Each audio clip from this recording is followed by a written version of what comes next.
हाय बच्चों, मैं वियोल सर और आज हम देखेंगे बेटा गॉस के अनुप्रयोग। ठीक है, तो गॉस के अनुप्रयोग में सबसे पहला हमारा आता है बेटा अनंत लंबाई की एक समान आवेशित तार के कारण ठीक है निकट वैद्युत क्षेत्र की तीव्रता। तो गॉस के नियम से क्या होता है, वैद्युत क्षेत्र की तीव्रता ही पता करते हैं बेटा। ठीक है, तो कैसे पता करेंगे, सबसे पहले क्या करते हैं, एक अनंत लंबाई का तार ले लेते हैं। यहाँ पर हमारा एक समान व्यास का एक तार है। तो इसमें क्या है, ये एक समान आवेशित है, ये भी प्रश्न में कहा गया है।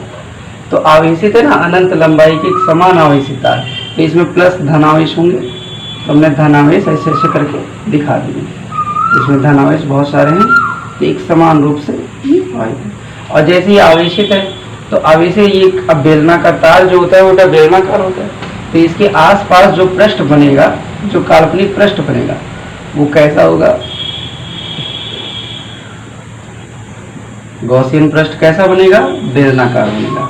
इसके चारों ओर बेलनाकार गॉसियन पृष्ठ बन जाएगा कुछ इस प्रकार से। ये क्या कहलाएगा, गॉसियन पृष्ठ। और ये गॉसियन पृष्ठ उसी पृष्ठ की आकृति के सममित होना चाहिए जिसके सममित हमें वैद्युत क्षेत्र की तीव्रता ज्ञात करनी होती है। ये इसकी विशेषता होती है।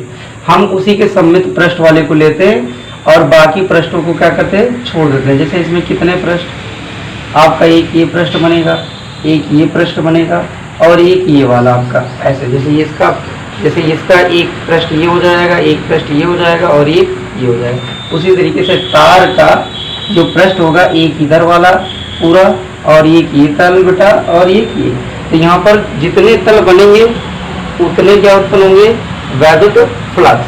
तो इस तार के कारण हमने मान लिया कि यहाँ पर r दूरी पर एक बिंदु P है और ये बिंदु P यहीं पर, क्योंकि जहाँ पर आपका गॉसियन पृष्ठ जहाँ तक होगा उसी पे आपको ज्ञात करना पड़ेगा, क्योंकि वो वहीं से गुजरना चाहिए। तो ये बिंदु P हो गया और ये तार से कितनी दूरी पर है, r दूरी पर है। तो अब यहाँ पर बिंदु एक तल ये है, तो यहाँ पर हमने मान लिया कि वैद्युत फ्लक्स है उतना है φE1। यहाँ पर जो वैद्युत फ्लक्स का मान है वो कितना मान लेते हैं, φE2। और इस पृष्ठ पर, इसके तल पर जो वैद्युत फ्लक्स है वो हमने मान लिया φ3 है, φE3 है। तो इस पृष्ठ से अब वैद्युत क्षेत्र यहाँ पर कितना है बेटा, मान लिया E है। तो यहाँ पर वैद्युत फ्लक्स का मान कितना होगा, यहाँ पर वैद्युत फ्लक्स का मान कितना होगा, यहाँ पर।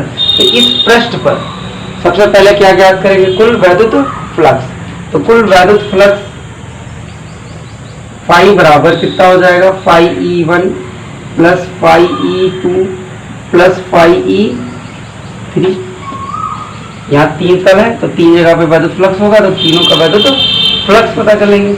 अब यहाँ पर देखिए ये कौन सा है, E1 हमारा ये तल ऐसा है, ठीक है। और हमारे पास जो वैद्युत क्षेत्र इधर की ओर है, तल के अभिलंबोत, अब जो वैद्युत बल रेखाएं उत्पन्न होंगी वो किधर की होंगी, अभिलंबोत उत्पन्न होंगी। तो यहाँ पर जो तल है वो कुछ ऐसे, तो इसका जो कोण बनेगा, एंगल जो बनेगा वो कितना बनेगा बेटा, θ=90। तो यहाँ पर क्या हो जाएगा, E/dA और इसके बीच का जो एंगल होगा वो कितना हो जाएगा, cos90 प्लस यहाँ पर नीचे वाला तल भी इसी तरीके से होगा। तो यहाँ पे क्या हो जाएगा, E/dA cos90।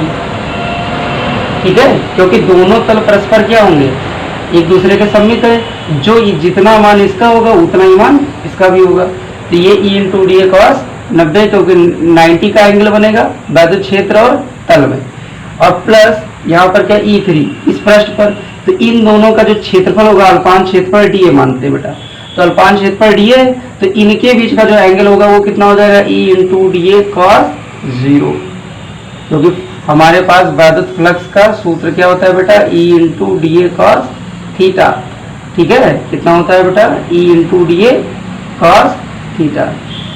तो ये सूत्र होता है। इसी सूत्र से सबसे पहले हमने इस पूरे तल पर क्या पता किया, वैद्युत फ्लक्स। तो यहाँ पर कितना हो जाएगा, 0। तो कुल वैद्युत फ्लक्स का मान कितना आ जाएगा, E/dA cos0 का मान कितना हो जाएगा, 1। तो कुल वैद्युत फ्लक्स इस जो पृष्ठ पर आया, पूरे गॉसियन पृष्ठ पर सममित वाले पर, E/d आ गया। अब क्या करेंगे बेटा, दोनों पक्षों का समाकलन कर रहे, dA तो अल्पांश भाग का है ना, अल्पांश भाग का है, तो इस पूरे भाग का हमको पता करना है। तो दोनों पक्षों का क्या करेंगे, समाकलन। तो दोनों पक्षों का समाकलन करने पर, तो समाकलन करने पर देखिए क्या होता है बेटा, तो यहाँ पर इंटीग्रेशन फाई ई, और यहाँ पर ई बाहर हो जाएगा क्योंकि वैद्युत क्षेत्र निश्चित होता है, वो बदलेगा नहीं। तो डीए का समाकलन, और डीए का समाकलन कर देंगे बेटा, तो ये आपका बेलनाकार है, ये त्रिज्या आर है, तो इसका जो वक्र पृष्ठ होगा पूरा वही तो बदलेगा। तो कितना हो जाएगा 2 पाई आर एल हो जाएगा। लंबाई हमने मान ली इस तार की कितनी है एल, तो कितना हो जाएगा 2 पाई आर एल हो जाएगा। ये हो जाएगा बेटा फाई, और इसी फाई को हम गॉस की प्रमेय, तो गॉस के अनुप्रयोग पढ़ रहे हैं तो गॉस की प्रमेय का प्रयोग करेंगे। फाई ई बराबर कितना होता है क्यू बटे एप्सिलॉन नॉट, तो यहाँ पे क्या रख देंगे बेटा क्यू बटे एप्सिलॉन नॉट बराबर ई 2 पाई आर एल हो जाएगा। क्लियर? तो ये हमारे पास हो जाएगा कितना बेटा क्यू बटा epsilon not E 2 pi R L.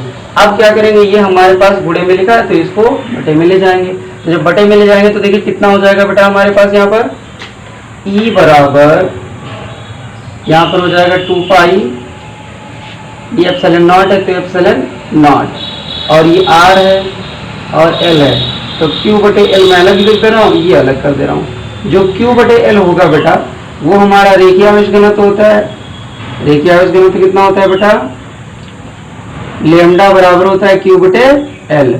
एकांक लंबाई में उपस्थित आवेश की मात्रा को रेखीय आवेश पृष्ठ घनत्व कहते हैं। इसे लेमडा से प्रदर्शित करते हैं। किससे प्रदर्शित करते हैं बेटा, लेमडा से प्रदर्शित करते हैं। एकांक लंबाई पर उपस्थित आवेश की मात्रा को क्या कहते हैं, रेखीय आवेश पृष्ठ घनत्व कहते हैं। इसे लेमडा से प्रदर्शित करते हैं। तो यहाँ पे कितना हो जाएगा बेटा 1/2 पाई एप्सिलॉन नॉट, और यहाँ पे कितना हो जाएगा लेमडा, इस क्यू बटे एल की जगह पे लेमडा, और ये क्या बचेगा बेटा आर। ये आपका आ जाएगा वैद्युत क्षेत्र की तीव्रता। अब इसको और भी चेंज करना चाहते हो तो 2 से ऊपर नीचे क्या कर दें, मल्टीप्लाई कर दें। यहाँ पे कितना हो जाएगा, यहाँ पे क्या हो जाएगा बेटा, यहाँ तक हो गया। इसके आगे देखिए थोड़ा सा इधर देखते हैं, तो यहाँ पे बेटा कितना हो जाएगा ई बराबर, ऊपर नीचे 2 से मल्टीप्लाई कर देते हैं, 2 से गुणा कर देते हैं, तो 2 दूना ये 4 हो जाएगा। तो कितना हो जाएगा 1/4 पाई एप्सिलॉन नॉट, और यहाँ पे हो जाएगा बेटा 2 लेमडा अपॉन आर। यानी आप ऐसे भी लिख सकते हो क्योंकि इस कांस्टेंट का मान पता होता है, इसलिए इस रूप में लिखा है बेटा। इसका वेक्टर रूप क्या होगा, वेक्टर रूप। तो वेक्टर रूप में क्या करेंगे बेटा, ई बराबर 1/4 पाई एप्सिलॉन नॉट 2 लेमडा बटे आर, और इसमें आर कैप जोड़ देंगे तो वो आपका क्या हो जाएगा वेक्टर रूप में। तो वेक्टर रूप में आपका सूत्र क्या बनेगा, ई बराबर 1/4 पाई एप्सिलॉन नॉट 2 लेमडा बटे R, R cap. R cap का मतलब बेटा होता है आर वेक्टर बटे आर का मॉड, ये इसका फॉर्मूला होता है। ठीक है, आर कैप का। क्लियर? Thank you.